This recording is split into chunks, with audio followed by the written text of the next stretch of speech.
then find someone that does get energy and does like to do the things that you don't like. Yeah. I think that's really the first person you need to hire. And then once you're bigger, it's more strategic. Do a proper exit interview so that like the offboarding of someone is as important as the onboarding. Well, hello. Hello. Coen, Sam, how are you doing today? Feeling good? And you? Yeah. We're good. I'm We're excited good. for another episode of the Founder's Diary. Me too.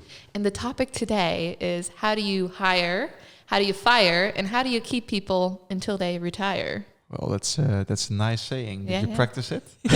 I may have practiced it a little bit. But for real, I think a difficult part about starting a startup is you obviously need to have people. So I would love to walk through the journey of like, what was it like hiring the first employee here at Instant? The first employee is always a big thing because that changes the dynamic. Maybe some background information with the previous company. We were able to take some of the people with us to Instant. So when we started Instant, we were with a team of 12, 11. Something like that. So with Instant, it was from the get-go, we were there. But looking even more back, the first person always changes the dynamic the most, because then everything that happens, you discuss, then with the three of us, and then suddenly a new person comes in, which means how you communicate, who you communicate with changes a lot. And also your own role. I think whether it's the first one or now we're with 30 people, with every person that comes in, I think especially for the founders, your job changes. Because it's especially in the beginning, it's always something you did yourself.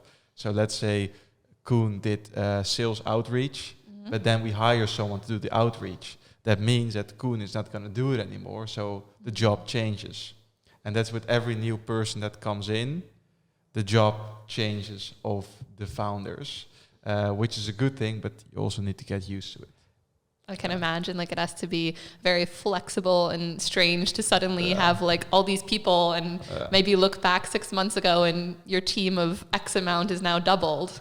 Yeah, and bringing someone on board means also financial responsibility, right? I think as a founder, you're still pretty flexible, but if you take someone on a contract, you need to pay that person every single month.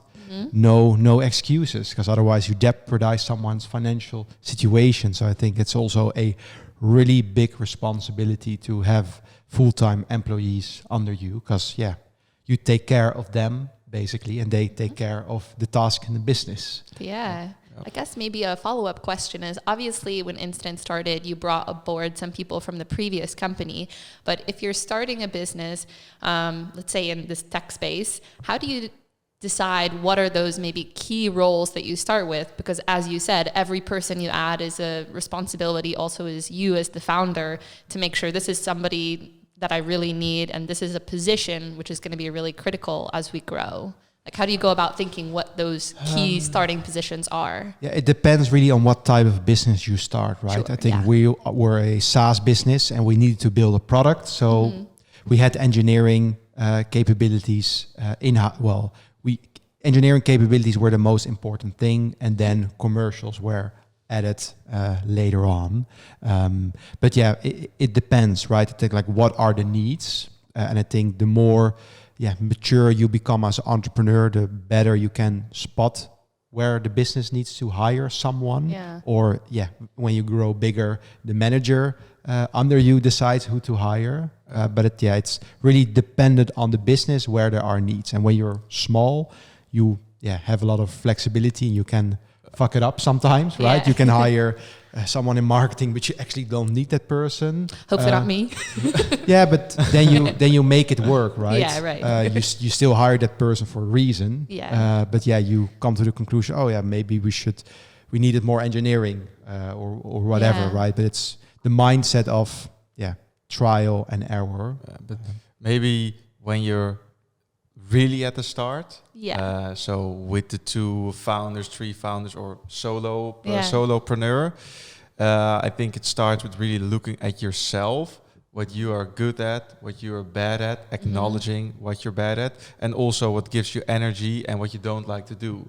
And then find someone that does get energy and does like to do the things that you don't like. Yeah. I think that's really the first person you need to hire. And then once you're bigger, it's more strategic, as in, hey, we built a product, marketing is strong, sales not so strong, let's hire more sales, becomes more strategic. But in the beginning, it's really, well, looking at yourself. Yeah. It reminds me a bit of a quote that I've heard spit out in many different ways by people out there, that a lot of entrepreneurs suggest, like, I always hire people who are smarter than me. And I think that goes into what you're saying of find what your strengths are and then where are the weaknesses and how can you fill that out, so to speak. 100%. I think that's always, the emphasis you should lay on hiring someone, right? Is that person better than me? Can he or she do something better than I normally do? I think that's a well said quote and 100% true. So that's one of the biggest lessons I think we learned over the years is mediocre people results in a mediocre business. That's just really, like, that's what it comes down to. Especially when you grow, you can't do everything yourself. You need really good people that are better at what you do. And a good way to check it, I think, is if you give someone an assignment. You say, can you do this? Let's say, can you figure out like our 5 top competitors? And then when he or she comes back with just a list of the 5 competitors, like, that's also something you could have done yourself. But if he or she comes back with a list of 5 competitors, and also I looked at their strengths, at their weaknesses, and these are other 5 indirect competitors, then you really have someone good that takes everything that needs to be done to another level. And that's sort of the people that you need. Whatever needs to get done, it always gets done better. And you're always a little surprised, like, oh, wow, I would not have done it this way. Then you know the people are smarter than you. I guess, like, we also talked in a previous episode about the instant values, like execution and ambition. How do you look for these things when you're hiring? And what would you consider like a good person to hire is at Instant? Like, what are you looking for? Well, obviously we try to look at the values, and if we as founder can identify ourselves with that person, right? I think we have to play it a bit by the ear. There's not a real blueprint for it, but it does give you kind of like a guideline on what you look for in that person, right? So if it's, for example, ambition, okay, what does that person do in their free time? But if we talk about execution, all right, how did they do the assignment? Was it really just doing something or really going all in and doing way more? So it's a bit play by the ear. I think in general there is not a real blueprint for it, unfortunately. But that's also the fun of it, really figuring it out along the way. And I think our values give us a guidance to hire someone, but you never know it 100%. But true. You get fairly close. I think the team we have built now, the talent density is extremely high. I think, everyone strives to do something great. And I think that's also what we look for in hiring people, right? That do they have that,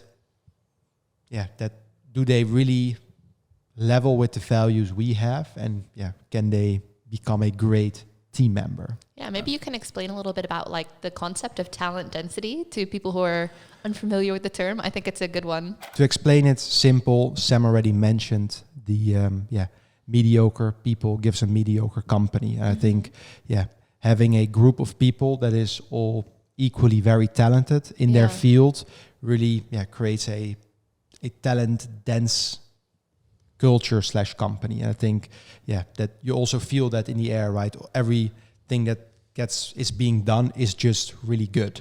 And I think as a founder, you really need to be aware of what it means to be great, and be also aware like what it means that there is a group of people that's really talented. But it also ties into another episode we had. It's like your own behavior reflects within the company.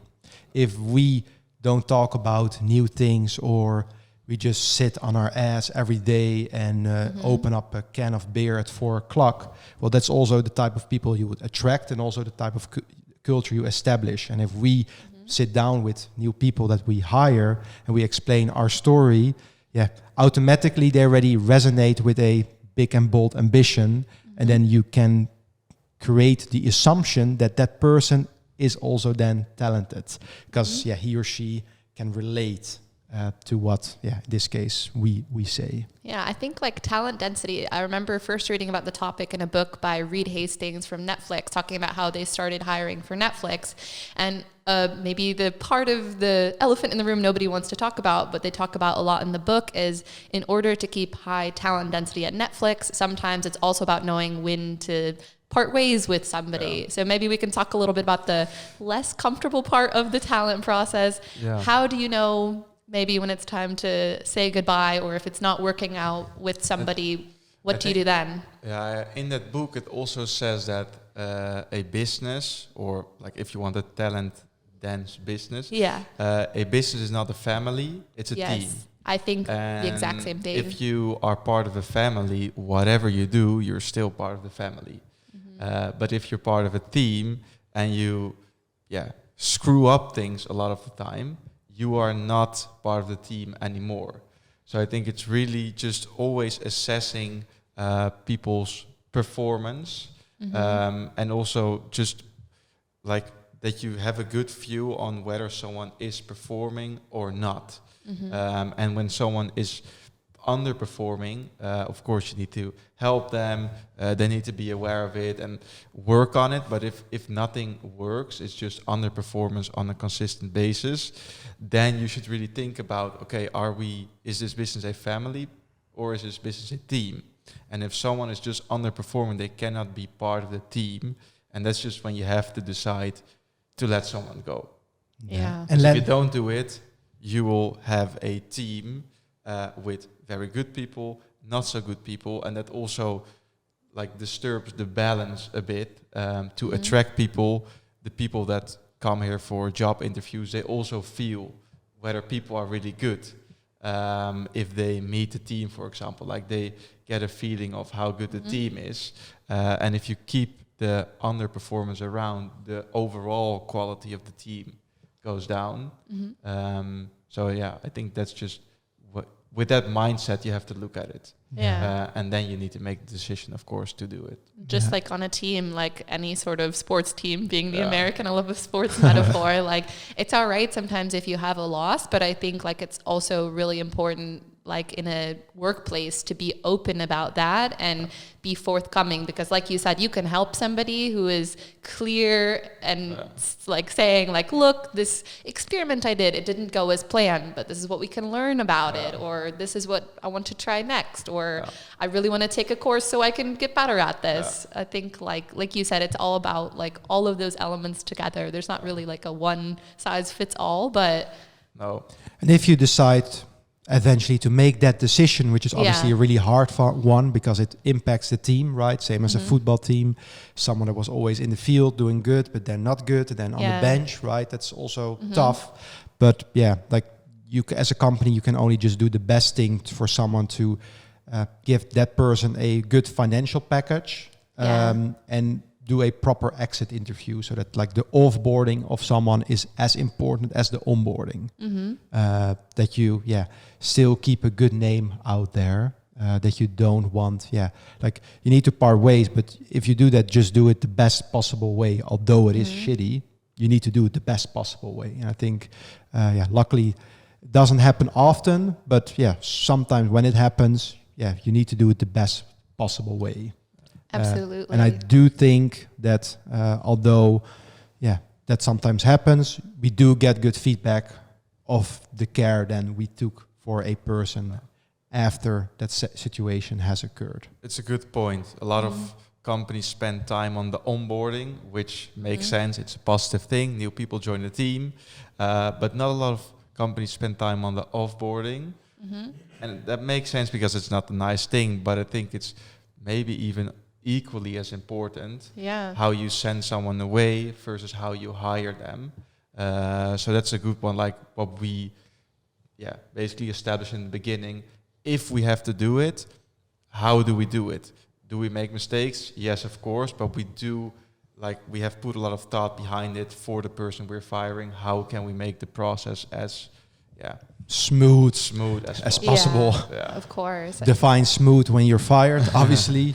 Yeah. But still, it's, try to do our best. Yeah, and I think having that open feedback culture, like you both said about this is what we look for in a team, also having that from a founder's level with thinking about it ahead of time, but also, like you said, with exit interviews, trying to figure out how to maybe hire better next time so you don't have the same situation. So I guess we've covered how to hire, how to fire, I guess how to keep people for around. Maybe we can talk a little bit about the employee value proposition of Instant. So like, the give and the take that you expect and what you get back as an employee at Instant. What does Instant do to try to keep us all happy and excited to work here? I think, first of all, I'm personally proud to already work with a few people already for many, many, many years, right? I think that's something, I'm very proud of, right? I think there's a core group that has been with all the companies for a really long time, 6-7 years almost, right? So that's cool that you can work with team members for such a long time. But I think we value a good company culture, right? And that's for every company that's different, but we value that we are good to everyone that's within the company. So for example, we have like Irwan, who is our culture manager, who lays a lot of emphasis on doing things internally within the company to make it nice for the people that work here.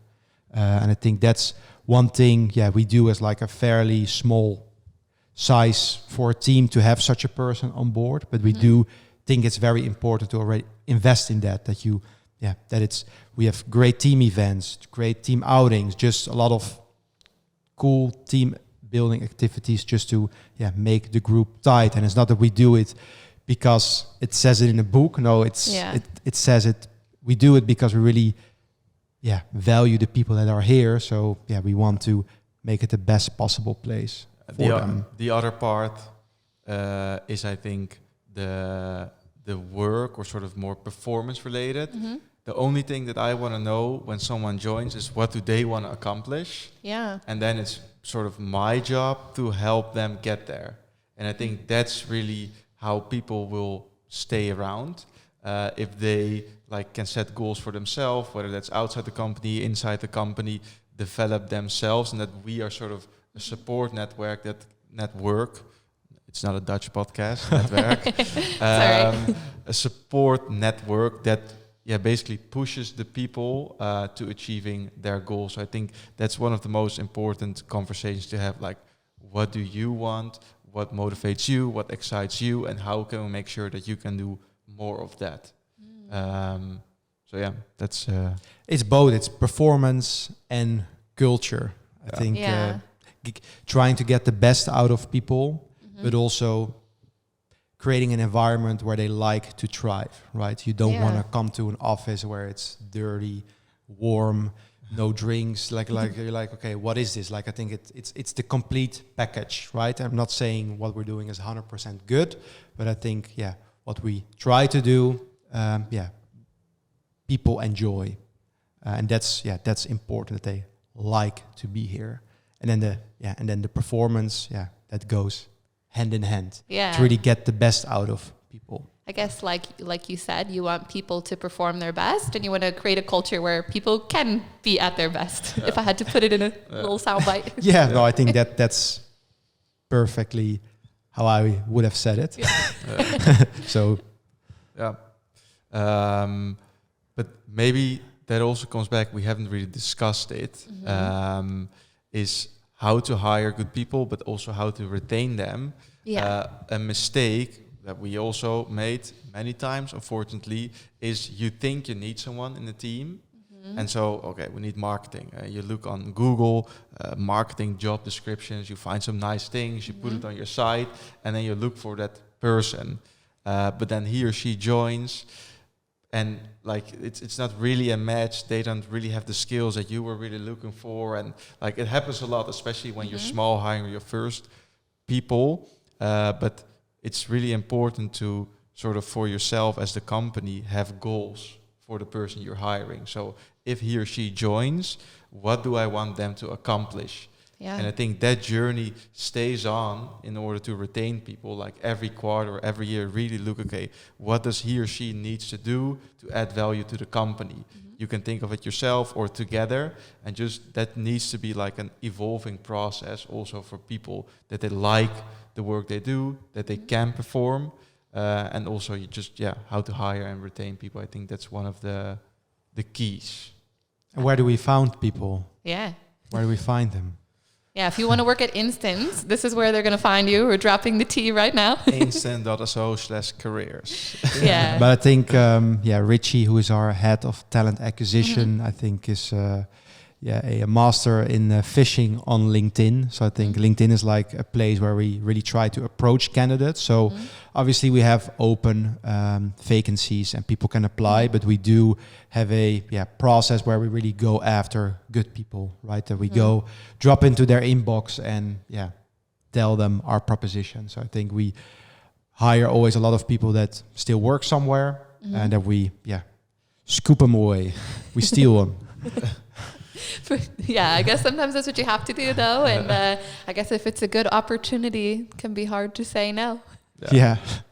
And it's approaching, but also making sure that you as a company, that people want to sort of contact you. And that's the whole employer brand thing. I think that can be a whole other episode. Separate episode. Yeah, but definitely. That's also a key, that people feel like, okay, it's maybe we approach you, maybe they find it themselves, but when they go to the site or the socials or whatever, that they feel excited about the company and they actually want to talk with us. I think can be a whole nother episode, but that's also employer branding is also very important to find talent, but maybe for another time. So. Yeah, we'll have to chat about that in more depth because I'm very curious about your thoughts on that.